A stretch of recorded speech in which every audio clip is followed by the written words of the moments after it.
Alright guys, I made it to Tubigon.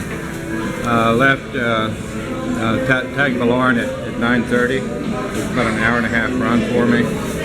Made it here, and I'm actually real lucky with the rains.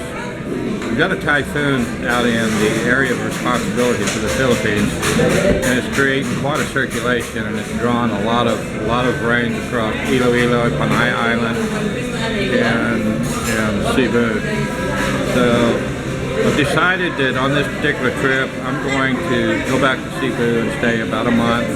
There's some other islands over there that I want to tour and cover, but for me to go to Leyte, Samar, and on around Luzon, and then back down south of Manila is going to be too much of a risk at this time of year. We've got one typhoon already in the area of responsibility. We've got another one that's almost here. We're running in behind it. It looks like it's going to be heading north. But I'm not going to try to make that trip all the way around Manila. I thought I was going to be doing something with GMA television, but that hasn't come through for me. So I really don't have an incentive to try to make that run yet. Maybe after this rainy season, January, February next year, I can do that. I can come back through here again, or even go around through Boracay and then back up to Luzon that way on the Roro. But I've been real lucky here with the rains. I got no rain today. I'm double bagged up out here on my bike, and I'm at Mickey D's. You can see the bike out there. She's all double wrapped. I got all the bags. I've got one up and one down on each side to cover it up in case of the rains. But I got here early and enough time to get a breakfast or lunch or whatever you want to call it, and then I've got 1 hour to get on the boat and get underway. So heading back to Cebu, and I've canceled the trip around through Leyte, Samar, and Luzon. So I'm going to try to get over and do Camotes Island for you. I want to do the mermaids at the Crimson Resort, and there's a few other spots. Leah's Temple is a good one I want to try to visit. So I'm going to take a little time off in Cebu, and I hope you guys enjoy my series, and we'll talk to you a little later. Salamat.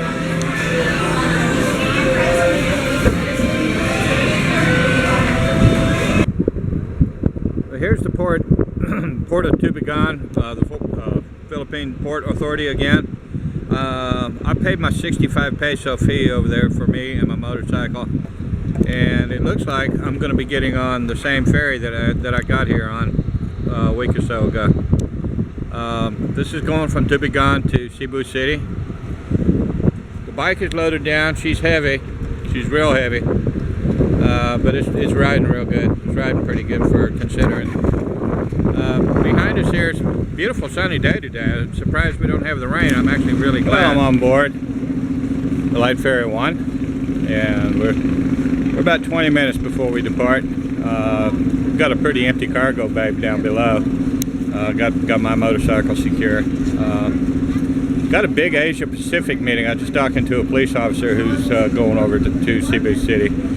And they've got a bunch of officers from other areas coming over there, and it's some kind of an Asia Pacific meeting. I don't know what it's going to be about. If it's anything of significance, I'll try to get in and get some video for you guys. But I think it's more of a political thing. I'm not real sure. But it's a big meeting, so they're getting some extra police officers from around to help with the event.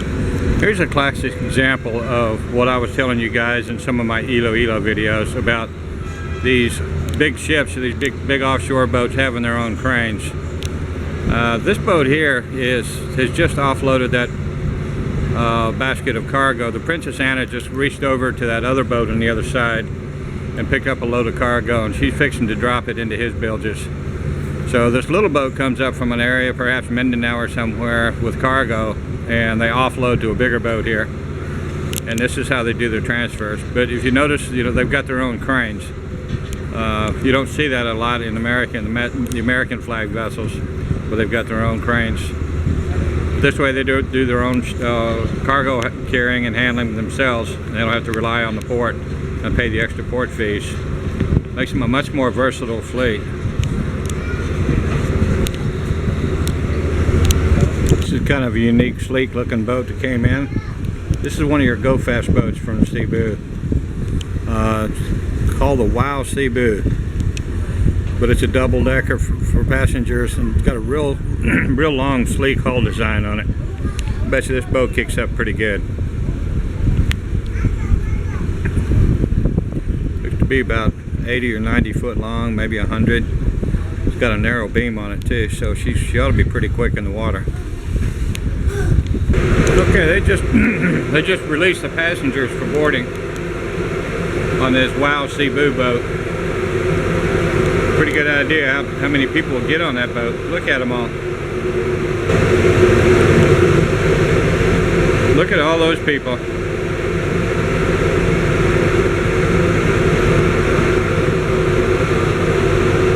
They're still coming out.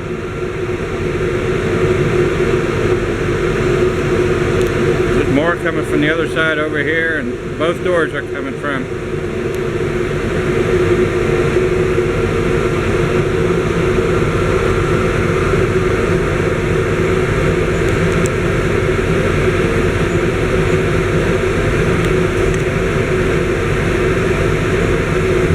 There's our ramp coming up. We're fixing to get underway. It's 12:15 here in Tubigon. So the stern ramp is coming up. And I think they've got Coast Guard personnel that's got to disembark before they raise the ramp. Now these guys in the white shirts like here, these are the Maritime Academy students. And you see he's taking the turnbuckle and he's locking the hook.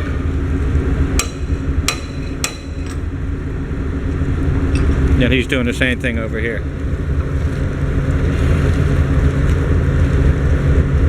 There's the Coast Guard fella, he just disembarked. And here comes the ramp. He's got his passenger manifest and cargo manifest. I actually have a man up on top side now. He's going to try to help him.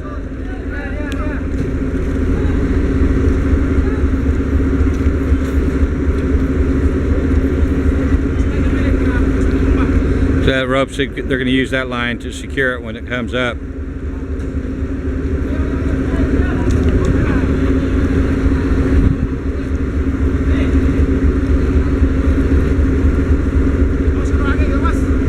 They're going to have to use a different kind of winch to get that tailgate up, the ramp up. They're going to use this rope and probably throw it around a cathead and lift up the gate. Hello. Hi. How are you? ¿Cómo está? Good.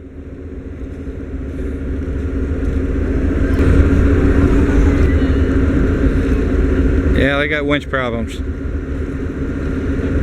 But it's interesting to see how the Filipinos do it and get to solve their problems. You've always usually got a lot of options when you're on a boat, and you've got hydraulic winches and extra ropes and lines. Uh-oh. Yeah, they're probably going to take that line and throw it down around the end of the gate and then pull it across the top of that outrigger and use the cathead on the winch to lift it up. Because they're having problems with the hydraulic cables, or the hydraulic winch to pull those cables, so they're going to use another alternative. They may have lost their hydraulic pressure.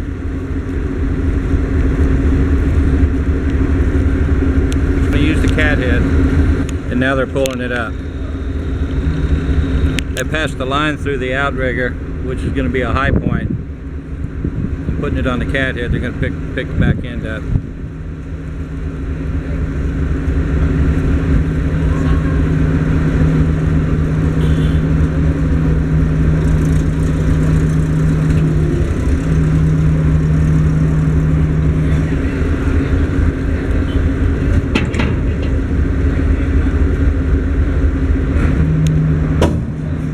Why don't you get back, son? Come on back out of the way. I had to move that little boy with this lifting. Okay. Now they've got it.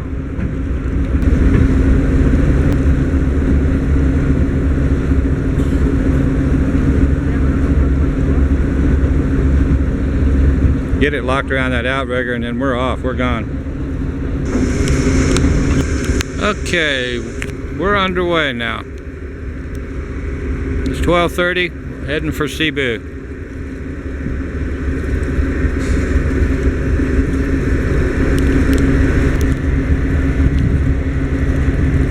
The captain's using the wind to help release us from the dock. He's pushing the bow around. Now he just dropped it into gear. Now that we're clear of the dock, you can see the wheel wash from the propellers.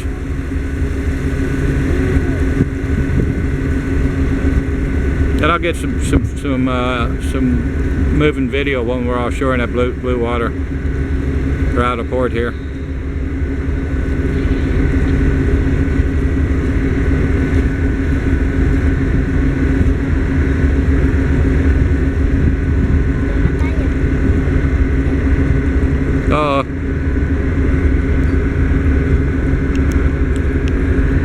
Here's my little buddy here.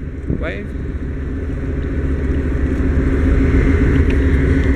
I love the kids here. They're all so cute. Always so friendly too.